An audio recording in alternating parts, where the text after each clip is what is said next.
Hey there! So, you know how your research data has this amazing story to tell, but then the default graphs from your software, well, they kind of mumble? Today, we're going to fix that. We're going to take those standard outputs from CFX Maestro and turn them into super clear, compelling visuals that are totally ready for publication, the kind that make your findings truly pop. Okay, take a look at this. On the left, yeah, that probably looks pretty familiar. It's that raw, kind of cluttered graph the software spits out.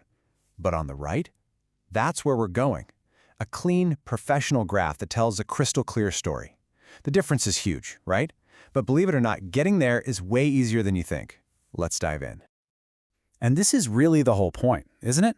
Your research is powerful. Your visuals need to be just as powerful. A messy default graph can totally bury your key findings in just a bunch of visual noise. But with just a few smart moves, you can create something that communicates your work with a punch it really deserves. So here's the game plan. First, we're going to build a clean canvas. Then, we'll learn how to spotlight your most important findings. After that, we'll add some professional polish. And finally, we'll get it ready to share with the world.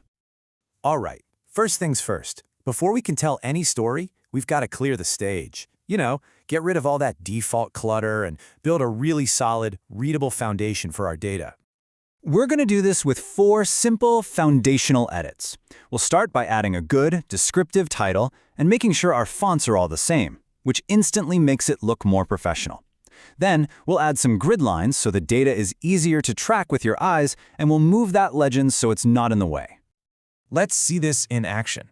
Just by adding a simple title like Cancer versus Normal and switching the font to something classic like Times New Roman, boom, the whole graph just feels more intentional. See?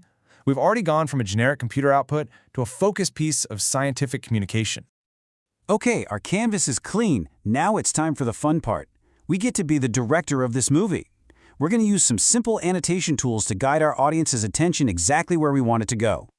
And the software gives you this really simple but powerful little toolkit. You've got your arrows and circles for pointing things out, and text boxes for adding that crucial bit of context.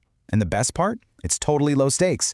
With easy undo and redo buttons, you can just play around and experiment until it looks perfect. So, how would you use this? Well, let's say you have one data point with a really wide confidence interval that you need to talk about. Instead of just hoping people notice it, you grab that arrow tool. You just click, drag, and point right to it. Just like that, you are in control of the story. And this right here is the key. An annotation literally turns your data into an argument. You're not just presenting numbers anymore, you're making a case. That little arrow is basically you, the researcher, standing there and saying, hey, look right here, this is what matters, and I'm about to tell you why. Right, our graph is clean, it's annotated, but now it's time for that final layer of polish. Let's talk about color. And I don't mean just making it pretty, I mean using color as a strategic tool for making things super clear. The secret here is to use color with a purpose. Don't just accept the defaults. You can go in and assign a unique, meaningful color to each of your biological groups. For example, changing the cancer group to a really distinct brick red makes it instantly recognizable. Your audience can now track it across the entire graph without even thinking about it. Okay, we did it. Our graph looks amazing. It's clean, it tells a story, the colors are on point, but all this hard work is for nothing if we mess up the export. So let's talk about how to get this masterpiece out into the world correctly. If you remember only one thing from this whole explainer, please make it this number, 300 dpi. That's dots per inch. This one little setting is the absolute key to a professional, high-quality image. So what does that actually mean? Well, 300 dpi is the standard for anything that's going to be printed because it guarantees your image will be sharp and crisp.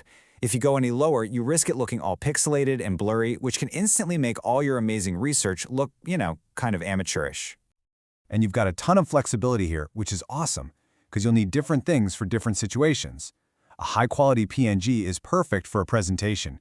A journal might need you to submit in grayscale. That's just one click. And for a big poster, you might want to export just a zoomed-in part of the graph. The point is, you have total control. And look at that! We've come full circle. From that messy, raw output on the left to the focused, compelling story on the right. Every single choice we made, the title, the fonts, that little arrow, the colors, the export settings, it was all deliberate. It all worked together to turn a pile of data into a clear and powerful argument. So, The next time you've got a new set of results, don't just settle for the default. Take control. Tell a story. Ask yourself this question and use these tools to make sure your answer is clear, powerful, and absolutely ready to be shared. What story will your next graph tell?